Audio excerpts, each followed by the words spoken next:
What's good, everybody? I hope you're having a wonderful, wonderful day. It's a beautiful day.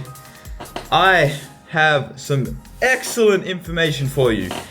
I'm going to debunk some fat loss and muscle gaining myths that are evident in, today's society. Basically, like, you could see it when people are just like, oh, I'm doing this new diet, you know, it's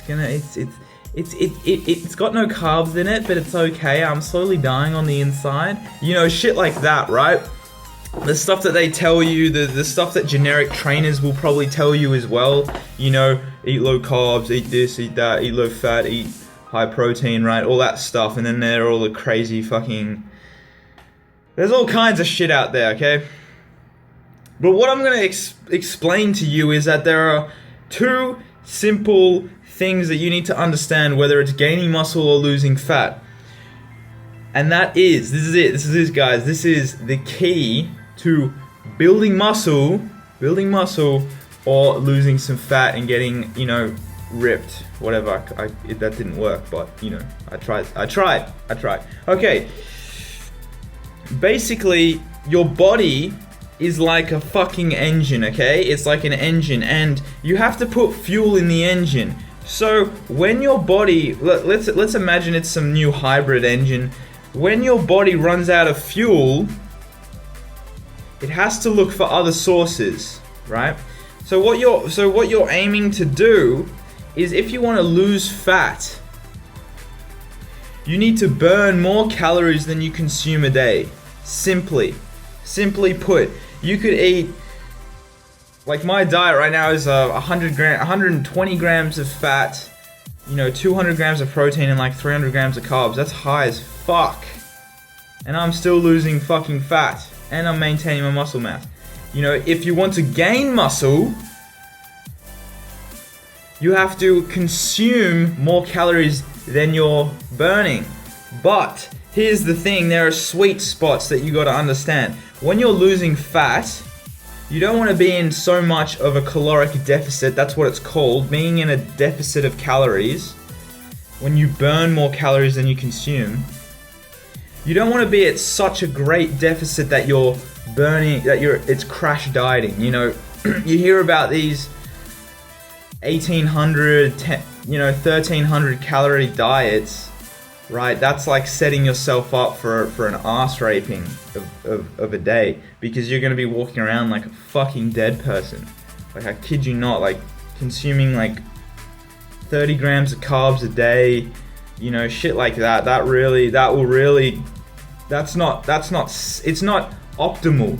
Because what you're looking for is an optimal point in which you can lose as much fat as possible and maintain as much lean mass as possible. Because when people say, oh, I want to lose fat and get ripped, well, first of all, you have to have muscle mass, right? And second of all, you have to lose the fat slowly. You know, you have to lose it at this. There's a perfect sweet spot. It's usually, right, for people who count their calories, it's usually about 200 to 300 to even 500 caloric deficit, depending on how overweight you are. If you're not very overweight, then 200 to 300 is probably better. If you're really overweight, it's probably better that you do a 500 calorie deficit just to get all that fat off straight away. Same goes with bulking or gaining mass, you know, gaining lean mass. You know, there's no, really, it's up to you how fat you want to get when you bulk. I've done dirty bulks before, and like, it's fun because you get strong as fuck and you gain a lot of mass, and you see the scale going up, and that's good for your ego and everything, but you have to spend months afterwards losing all that fat, and it's a bit of waste of time. So you want to find the optimal point, and usually that's about 100 to 200 calorie surplus. So a calorie surplus is when you're eating or consuming more calories than you burn. A caloric deficit is burning more calories than you consume. Now, here's the thing that they sort of say in magazines like Men's Fitness and things like that. You know, they say to you, oh, you know, I don't eat any carbs, I don't eat any this, I don't eat any that. And, you know, to a certain degree, certain foods can inhibit fat loss and certain foods can help fat loss. But what you got to understand is that, you know, there's a man who has lost fat consuming McDonald's only, like things like that, right? It doesn't really matter what you're eating so much if you're thinking from a fat loss perspective. As long as you're in a caloric deficit, you're still going to lose weight. That's just as simple as it is. But what you want to make sure is that you're consuming the right kinds of foods, because I mean, it's, first of all, your body, when it's in a caloric deficit, it is in like a starvation mode, right? It's trying to, it's like searching for stuff in your body to consume to survive, right? So it's using your fat, which technically isn't like a great thing, but you know, you can make it healthier by consuming healthier foods and better foods.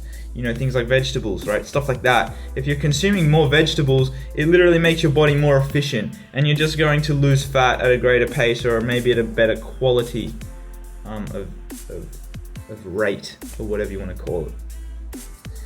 But the same thing goes with building muscle. You know, you want to be as efficient as possible, so I wouldn't recommend consuming really dirty foods all the time. Like me personally, my body doesn't react well to dirty foods, but it does for some people. I mean, you just got to ask yourself, how's it working for you?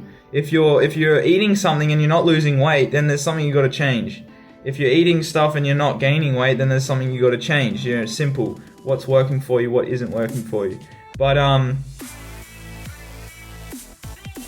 yeah, they say in things like in the magazines, you know, I don't consume any carbs, I don't blah blah blah. But you know, like I said before, you want to make sure that you're consuming as many calories as possible whilst losing weight. Why? Because you'll maintain your lean muscle, or even gain lean muscle, depending on how much of a beginner you are. And your performance will be so much better, right? You don't want to be walking around on like 20 grams of carbs a day, because that's fucking horrendous, right? I've done a crash diet before, back in the early, you know, when you make mistakes, those kinds of days, like years ago, and they're terrible, man. You're always getting angry at people, you know, shit like that. And so what you want to make sure, a tip for fat loss, is that you want to make sure that you're just expending as much energy as possible, right? I recommend high intensity interval training, because that boosts your hormone levels, like your human growth hormone levels and your testosterone levels so much, as well as it increases your metabolism rate, so you can consume more calories and still lose fat at the same time.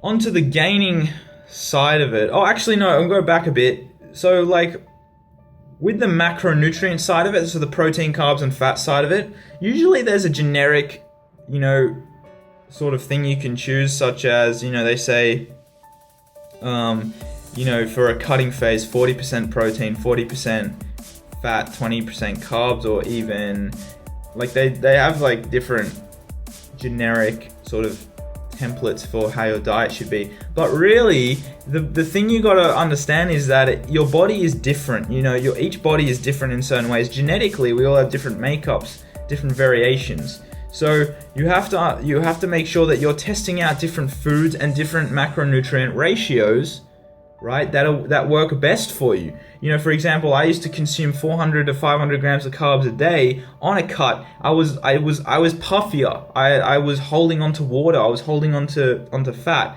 As soon as I decreased my carbs a little bit and increased my fats to replace the carbs, I actually found my performance increased, my body composition was better, and I was losing fat at a greater rate. So you got to find things that work better for you. You know, some people only need to consume 140 to 130 grams of protein a day, and they can still gain muscle. Some people like to consume 200 grams of protein a day. Some people like to consume 600 grams of protein a day, right? That happens. Okay, so it's basically you gotta intuitively listen to your body and see how it's reacting to different things. You know, test it out for a couple of weeks. You know, if nuts aren't working for you, try avocados. If avocados aren't working for you, try oils. You know, things like that. If high glycemic index or high GI carbs are working for you and low GI ones aren't, then consume the high GI, or vice versa. You know what I mean? You got to intuitively listen to your body. But just remember, expend as much energy as you can whilst losing weight. So you want to make sure that you're doing as much training as possible. Not like a crazy stupid amount like running like 50 Ks a day. I mean like you're exercising on a daily basis. If you're counting your calories, it's different. You know, download MyFitnessPal and you can count your calories and it's easy, bam, that's what I do. But for people that don't want to count calories, just to make sure you're expending as much as possible, you're walking as much as possible. You know, walk from here to the gym instead of driving, you know, walk from here to work, you know, things like that. Try and just take the stairs, you know, simple things like that burn more calories. A good weight loss goal for you every single week is to lose 1% of your body weight, which is usually about, depending on how heavy you are, usually from 0.7 to 1 kilo a week. Nothing retarded. Like, I mean, it depends how low your body fat is. If you're at 10% body fat, you don't want to be losing a kilo a week. You want to be losing something more like half a kilo to 300 grams a week, because, you know, you have a higher chance of losing muscle mass that way. But with gaining, it's simple. You train as hard as you fucking can. You eat in a surplus of calories, simply put. You just eat a little bit over. You know, don't go fucking crazy, but you can tell if you're gaining strength and you're gaining muscle, then it's all good. You know, gain, I would say, about a kilo a month. Kilo a month is probably the best. That's a slow sort of thing. You are going to gain a little bit of fat in a bulk. That's okay. That's normal. But, I mean, you could end up getting rid of it easily. Especially if you start down low at like 10% body fat. And you work your way up. That's what I plan on doing. But anyway, guys, hopefully that helped you out. Have a wonderful day. Hopefully that debunked a few things, because people are saying, oh, you can lose fat just by not eating carbs and lose fat by not eating this. You know, it has nothing to do with that. It has to do with how many calories you're burning a day. Simple. That's how it is. You know, that's basically it. Yeah. Enjoy. Hopefully this helped you out. Have a wonderful day. Let's get stronger together.